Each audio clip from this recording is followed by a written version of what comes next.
Bismillahirrahmanirrahim. Assalamu alaikum, dear students. How are you all? I hope all of you will be fine. I've got your journal science and it is for class 7 students. Dear students, as you know that last time we have done our chapter number 5 and it was about water. Today we are going to do another chapter. We will start our chapter number 6 and it is about the structure of an atom. Okay, in your previous classes you have already learned about the atom. So we'll see in this chapter what's new there is going to be for us.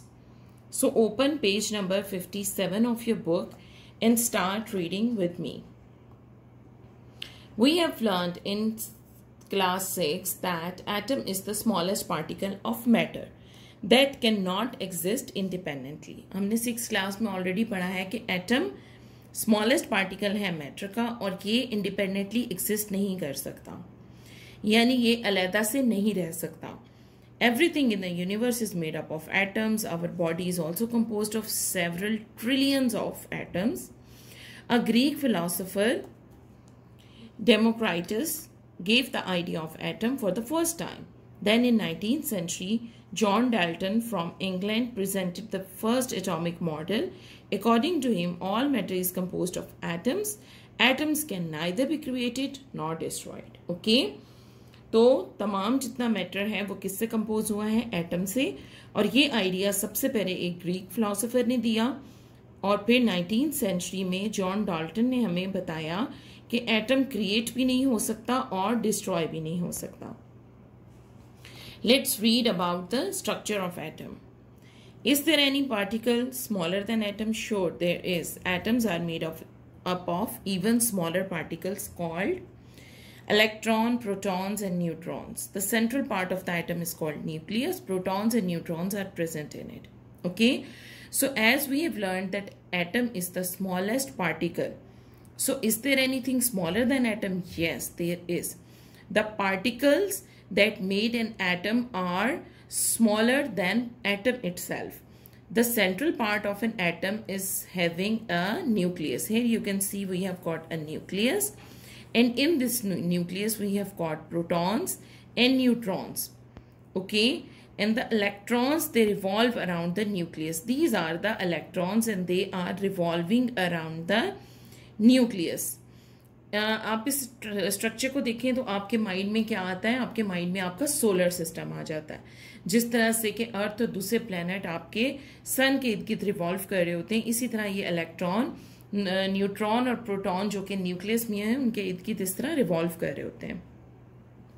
An electron has negative charge. Its mass is extremely small. जो electrons होते हैं इनका जो wait है, मास है, वो बहुत बहुत कम होता है. बहुत लाइट होते हैं ये. और इनके ऊपर क्या होता है? इनके ऊपर नेगेटिव चार्ज होता है. जबकि proton has positive charge. Okay. Proton के ऊपर पॉजिटिव चार्ज होता है और इलेक्ट्रॉन पे क्या होता है? नेगेटिव चार्ज होता है. The number of protons in an atom is equal to the number of electrons revolving around the nucleus. Okay. तो अब जो हमारे पास प्रोटॉन्स, जो नंबर ऑफ प्रोटॉन्स होते हैं वो नंबर ऑफ इलेक्ट्रॉन्स के इक्वल होते हैं. ठीक है. यानी जितने प्रोटॉन्स हमारे न्यूक्लियस में मौजूद होंगे उतने ही इलेक्ट्रॉन्स हमारे उसके इर्द गिर्द रिवॉल्व कर रहे होंगे. It has a mass 1837 times greater than that of electron. अब जो आपका प्रोटॉन का मास है वो इलेक्ट्रॉन से 1837 टाइम्स बिगर है. तो आप इससे इमेजिन करें कि इलेक्ट्रॉन किस कदर स्मॉल और लाइट होगा मास में. A neutron has no charge. जो न्यूट्रॉन होता है वो न्यूट्रल होता है, उसके ऊपर कोई चार्ज नहीं होता. These neutral particles are also found in nucleus of an atom. The mass of the neutron is almost equal to the mass of a proton. ठीक है. तो अभी हमने जो चीज पढ़ी वो उसमें ये था कि आपके जो नंबर ऑफ प्रोटॉन है वो इक्वल टू है नंबर ऑफ इलेक्ट्रॉन. ठीक है. और जो मैस है वो न्यूट्रॉन का और प्रोटॉन का मैस जो है वो ऑलमोस्ट इक्वल होता है.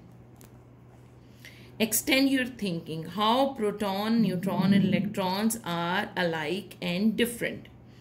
Yes, it's a very interesting question because as you can see that we can tell that protons and neutrons they are within the nucleus, but electrons are revolving around it. Electron and proton, they have got equal number, okay, but the mass of proton and neutron is equal. So these are few similarities and differences of these three particles. Why is atom neutral? जो हमारा atom है वो neutral होता है. इसका reason क्या है? Although electrons and protons in an atom have charges, but atom as a whole has no charge. In an atom, the number of proton is equal to the number of electron. As a result, the total positive charge of proton balances the total negative charge of electron. Because of it, the atom is neutral.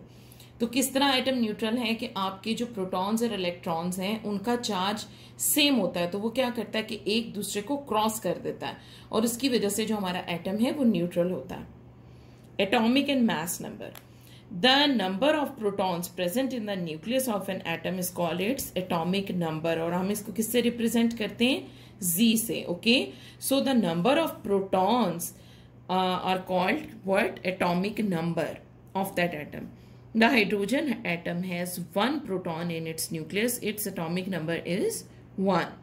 Carbon atom has 6 protons in the nucleus, so its atomic number is 6. An oxygen atom has 8 protons in the nucleus, so what will be the atomic number of oxygen? Definitely it's 8. Each element had its own atomic number. We can identify an element by its atomic number. Okay, तो जितने भी elements हमारे पास उन सब के different atomic numbers होते हैं और हम उनको उन एटॉमिक नंबर्स की बेस पर ही आइडेंटिफाई भी कर लेते हैं. नेक्स्ट पेज पर हमें बताया गया what is mass number. The sum of protons and neutrons in the nucleus of an atom is called it sum number. It is represented by A. Okay, so atomic mass क्या है? वो है हमारा proton, number of proton, जबकि atomic number और atomic जो mass है उसको आप ए से रिप्रेजेंट करेंगे और वो क्या है? Number of protons and neutrons. इन दोनों को आप प्लस करेंगे तो आपका मास नंबर आ जाएगा. The hydrogen atom has only 1 proton in its nucleus, so its mass number is 1. Carbon has 6 protons and 6 neutrons, so its mass number is what? 12. We can use atomic numbers and atomic masses to find number of neutrons. Okay, it's very easy. We have got an equation that mass number is equal to number of protons and number of neutrons. So if you have got this number and this number, then it's very easy. You can solve it like an equation जो आप maths में solve करते हैं उस तरीके से आप बहुत easily इसको सॉल्व कर सकते हैं. जनरल जो आपका सिंबॉलिक रिप्रेजेंटेशन होती है एलिमेंट की वो इस तरह होती है. एक्स आपके एलिमेंट का होता है जो आपने उसको डिफरेंट सिंबल्स दिए हुए हैं, तो ये सिंबल होगा, ये एक्स की जगह वो सिंबल होगा और उसके ऊपर आपका क्या आ जाएगा?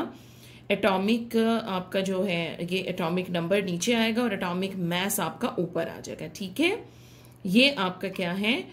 आपका एटॉमिक mass और फिर atomic number. Okay, oxygen atom has atomic number 8 and mass number 16. So how we can calculate the number of neutrons? Here I did it for you. It's very easy. आप लोग खुद भी इसको कर सकते हैं. ऑक्सीजन एटम में आपके पास जो Z है वो 8 है और A आपके पास 16 है. आप ये फॉर्मूला पुट करेंगे. ठीक है, A is equal to Z plus N neutrons. Okay, तो आप यहाँ क्या करेंगे? जी को आप इधर ले आएंगे, माइनस करेंगे तो अब आपके पास नंबर ऑफ न्यूट्रॉन कितने हो गए हैं? आपके पास नंबर ऑफ न्यूट्रॉन है 8. Okay, so next we have got extend your thinking. Tungsten is an element with 74 protons and 109 neutrons. What is tungsten atomic number? How many electron does tungsten have? इसमें once again आपने same उसी तरह से आपके पास protons भी मौजूद हैं, neutrons हैं, तो आप क्या करेंगे कि आपका जो एटॉमिक नंबर है वो आपका प्रोटॉन होता है, तो आपने बता देना है कि एटॉमिक नंबर इसका 74 है और इलेक्ट्रॉन्स आपके इक्वल टू प्रोटॉन्स होते हैं, तो आपके इलेक्ट्रॉन्स भी कितने होंगे? 74. Okay, so next we have got calculate the number of proton, electron and neutron in sodium atom. So here they have given us the symbol of sodium atom and its mass number and atomic number as well. Okay, so what we are going to do, we will apply the same rule, and here you can see I have calculated for you that Na is the symbol of sodium. Okay, so we have got Z is equal to 11 protons, A is equal to 23. So you have got electron is equal to protons. So the protons are 11, then electron are also 11.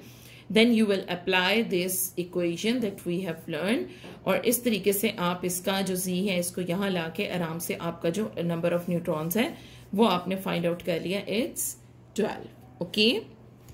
So next we have got distribution of electrons in shells. Okay, कि जो आपके shells होते हैं, orbits होते हैं जिनमें आपके electron revolve कर रहे होते हैं, उनकी distribution कैसे होती है? We know that electrons revolve around the nucleus of an atom.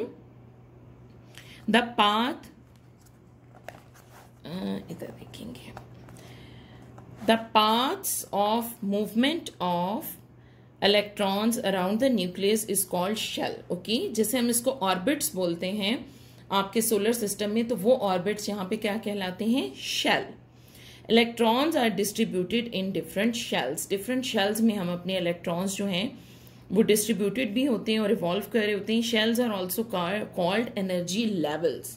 Okay, so ये जो orbits होते हैं जिनको आप shell कह रहे हैं इनको आप energy level भी कहते हैं. These shells are labeled as K, L, M, N, O, P, Q, etc. So K is the first shell. Okay, so we have given them different alphabets, but these alphabets are starting from capital K. We can calculate the number of electrons in a shell using the formula.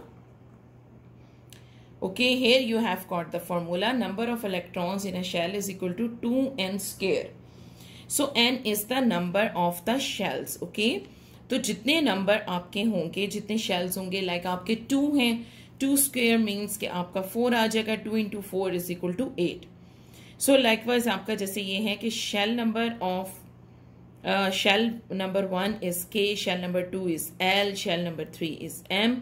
Okay, then maximum number of electrons हमारे पास किस तरह आ जाएगा? 2n square is equal to shell number क्या है? 1. So आपने 1 यहाँ पे put किया तो आपका क्या आ जाएगा? यहाँ 2. तो मैक्सिमम नंबर ऑफ इलेक्ट्रॉन जो हमारे K शेल में होते हैं वो कितने होते हैं? 2.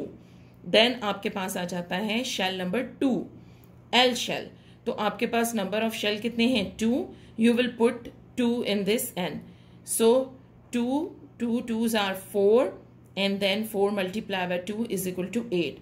तो मैक्सिमम नंबर ऑफ इलेक्ट्रॉन जो आपका दूसरा शेल है जिसको आप L शेल कहते हैं वो 8 है, और तीसरा शेल है आपका M. इसी फॉर्मूले को पुट करते हुए जो तीसरे शेल में आपके नंबर ऑफ इलेक्ट्रॉन्स हैं वो कितने होंगे? Maximum 18.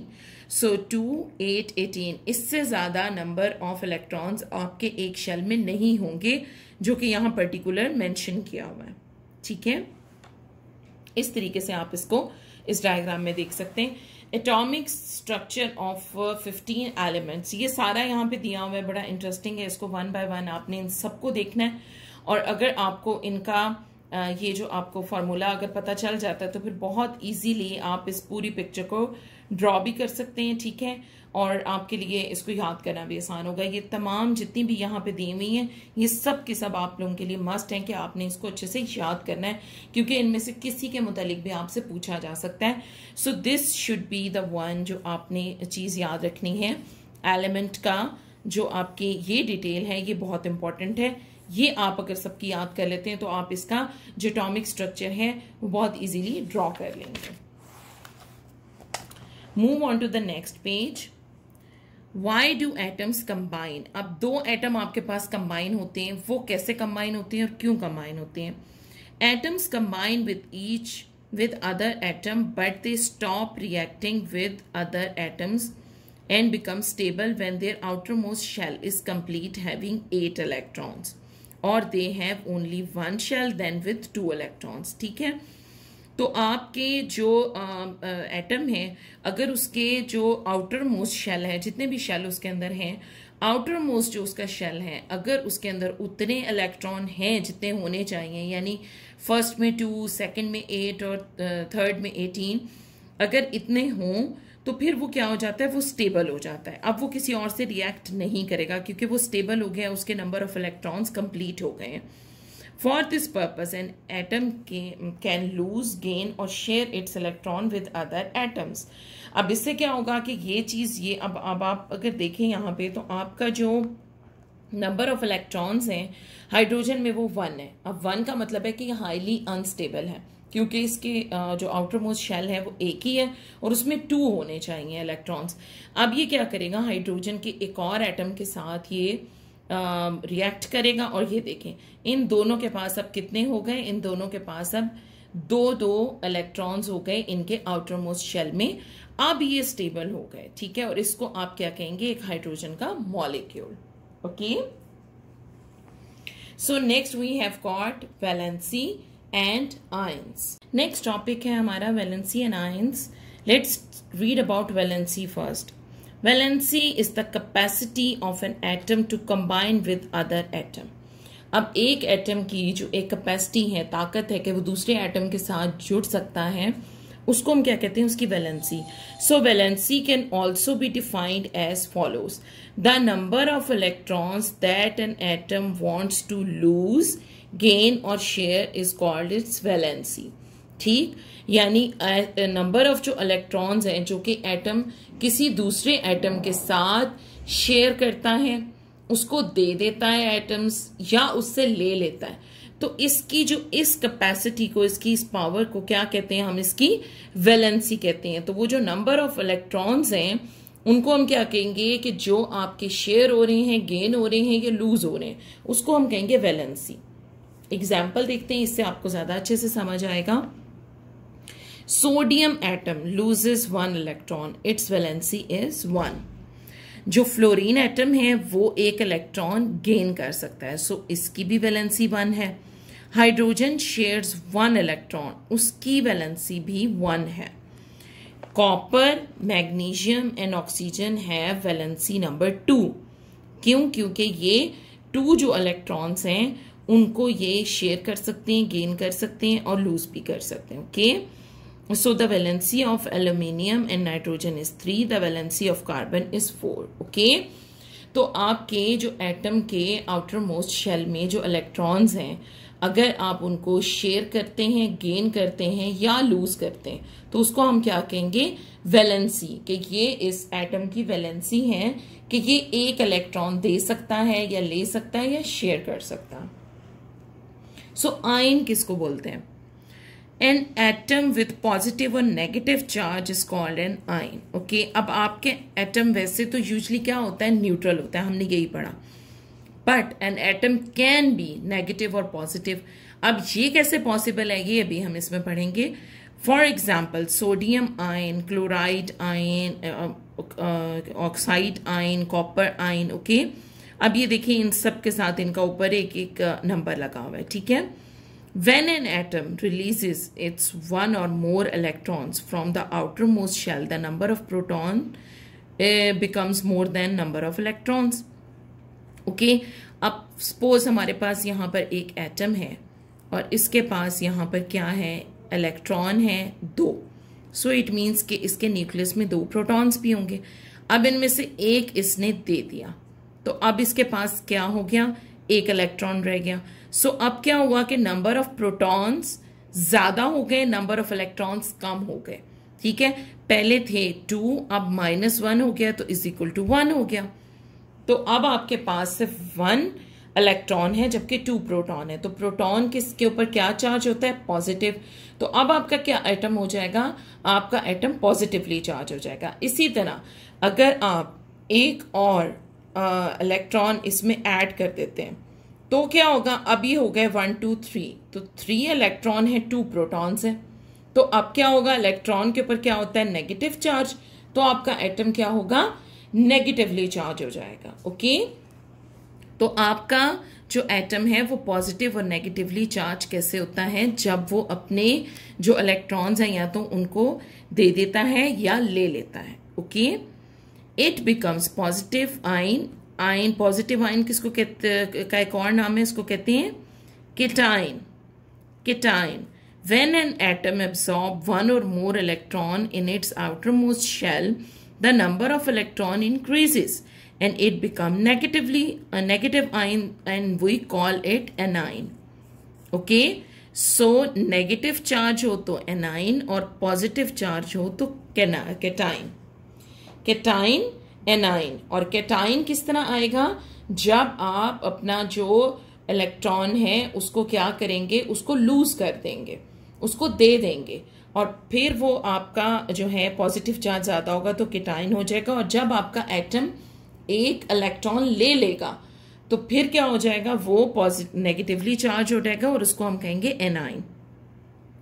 Positive ions and negative ions attract each other to form compounds. अब क्या होता है, ये जो नेगेटिव और पॉजिटिव आपको पता है हमेशा एक दूसरे को अट्रैक्ट करते हैं, और इससे क्या होता है कि आप जो है ना, आपको क्या मिलेगा, कंपाउंड मिल जाएगा. ओके, सो यहाँ पे कुछ हमारे पास कॉमन आयंस दिए हुए, जैसे हाइड्रोजन का +1 है, सोडियम का +1 है, सिल्वर का +1 है, magnesium +1, aluminium +3.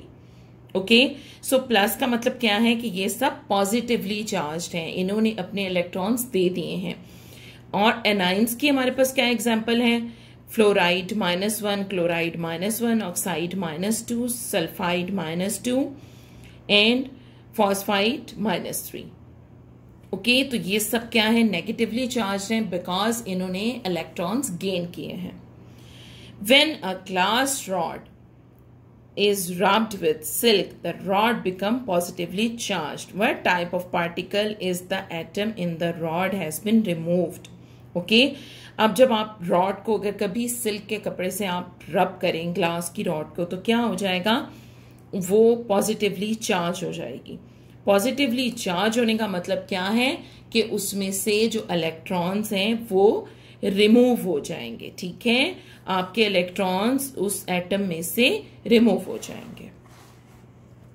So next we have got how is sodium chloride form. अब सोडियम क्लोराइड कैसे बनती है कि 1 एटम है, इलेक्ट्रॉन है हमारे पास सोडियम का, और वो क्या करता है, जो क्लोरीन के पास हैं कितने, 7 इलेक्ट्रॉन्स. ओके, सो ये जो सोडियम का इलेक्ट्रॉन है और क्लोरीन, ये आपस में एक दूसरे के साथ इंटरेक्ट करेंगे, तो इसमें क्या हो जाएगा कि इनके जो आउटर मोस्ट शेल हैं वो कंप्लीट हो जाएंगे. ठीक है, जो आपका सोडियम है उसके पास 2 आ जाएंगे और आपका जो क्लोरीन है उसके पास 8 आ जाएंगे. इस तरह क्या होगा कि इनके जो नंबर ऑफ शेल्स हैं जो इनके साथ वो आपस में मिलके तो वो क्या करेंगे कि एक कंपाउंड बना देंगे. 1 electron transfer from sodium atom to chlorine atom. Sodium atom has 1 electron in its outermost shell. Chlorine has 7 electron in its outermost shell. So after losing 1 electron, sodium becomes sodium ion. Positive हो गया ना, क्योंकि इसने अपना electron दे दिया, अब ये positively charged है. और जो आपका क्लोरीन है उसने 1 इलेक्ट्रॉन लिया है, तो अब क्या होगा, ये नेगेटिवली चार्ज होगा. और अब क्या होगा, ये नेगेटिव और पॉजिटिव जो आयंस हैं वो एक दूसरे को अट्रैक्ट करेंगे और इससे क्या होगा, हमारे पास NaCl बन जाएगा. ओके, नेक्स्ट हमारे पास एक और एक्टिविटी है. इस एक्टिविटी में हम लोगों ने जो वैलेंसी है वो हम लोगों को दी हुई है, तो हमने इलेक्ट्रॉन रिलीज और इलेक्ट्रॉन गेन देखना है. आपको पता है कि जितनी वैलेंसी होती है उतने ही इलेक्ट्रॉन गेन या लूज होते हैं, और प्लस का मतलब है कि इलेक्ट्रॉन क्या है, रिलीज हुए हैं, और जो आपका माइनस है इसका मतलब है कि आपके इलेक्ट्रॉन गेन हुए हैं. ओके, सो इस तरीके से आपने ये टेबल को डन कर लेना. नेक्स्ट टॉपिक हमारा है isotopes and there uses. All atoms of an element always have the same number of protons. अब जितने भी एटम्स होते हैं एक एलिमेंट में, उसका जो नंबर ऑफ प्रोटॉन है वो सेम होता है. However the number of neutron may be different in different atoms. Okay, so ये भी एक स्ट्रेंज सी चीज अब हम पढ़ रहे हैं कि पहले हमें लगता था कि एटम जो हैं एक एलिमेंट के वो सब एक जैसे होते होंगे, लेकिन ऐसा नहीं है. उसके प्रोटॉन्स तो सेम होते हैं, यानी जो उसका आपका एटॉमिक नंबर है वो सेम होगा, लेकिन जो उसका मैस, एटॉमिक मैस, वो डिफरेंट होगा. So it means some atoms of the same element may have different mass number than the others. The atoms of same element having same atomic number but different mass numbers are called what? Isotopes. Okay. So एक atom के जो element के जो atoms हैं, अगर वो mass number उनका different हो, एटॉमिक नंबर सेम हो, तो उनको क्या कहेंगे कि ये इसके आइसोटोप्स हैं. जैसे कि हमारे पास हाइड्रोजन है, हाइड्रोजन के कौन से 3 आइसोटोप्स हैं? हाइड्रोजन के आइसोटोप्स का नाम है प्रोटियम, ड्यूट्रियम, ट्रीटियम. ओके, ये तीनों क्या हैं? ये आपके हाइड्रोजन के जो वो आइसोटोप्स हैं, ये वो हैं. और आप इसमें देख सकते हैं कि आपका जो एटॉमिक नंबर है वो आपका सेम है 111, बट प्रोटियम में आपका जो मैस नंबर है वो 1 है, ड्यूट्रियम में 2 है, ट्रीटियम में 3 है. ओके, और ये क्यों है? ये इस वजह से है कि आपका यहाँ नंबर ऑफ न्यूट्रॉन 0 है, यहाँ पे 1 है और यहाँ पे 2 है. ओके, या आपको पिक्चर में भी अगर आप देखें तो आपको नजर आ जाएगा. प्रोटियम में आपको कोई न्यूट्रॉन नहीं मिलेगा, ड्यूट्रियम में आपको 1 मिलेगा और ट्रीटियम में आपको 2 मिलेंगे. ओके, तो ये 3 आइसोटोप्स हैं हाइड्रोजन के. कार्बन के भी इसी तरह से आप देखें तो 3 आइसोटोप्स हैं. ये देखें 666, तो इसके 666 का मतलब है कि इसके एटॉमिक नंबर सेम है, एटॉमिक मैस 12, 13 और 14 है. ये डिफरेंट है, यानी इसके नंबर ऑफ जो न्यूट्रॉन्स हैं वो डिफरेंट है. ओके, सो अब हम पढ़ेंगे कि आइसोटोप्स के हमारे पास यूजेस क्या होते हैं.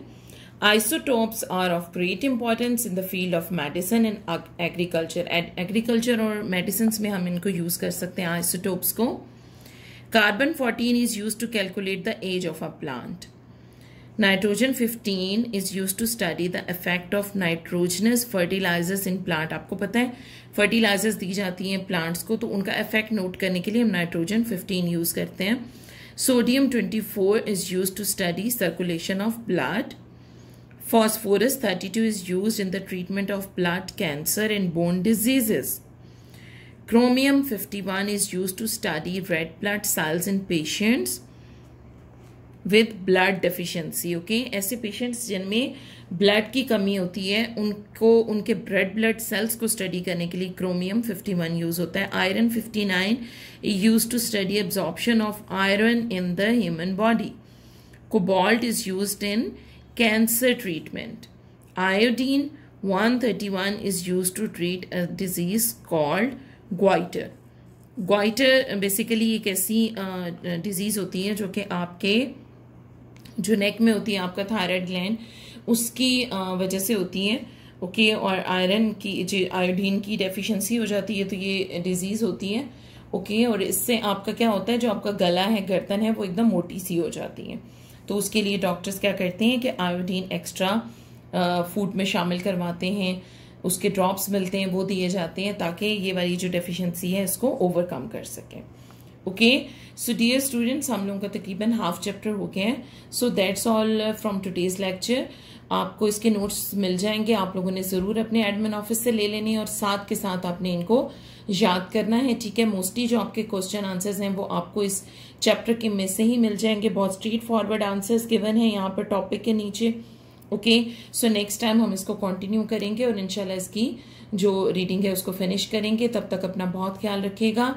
इन keep learning. See you next time. अल्लाह हाफिज.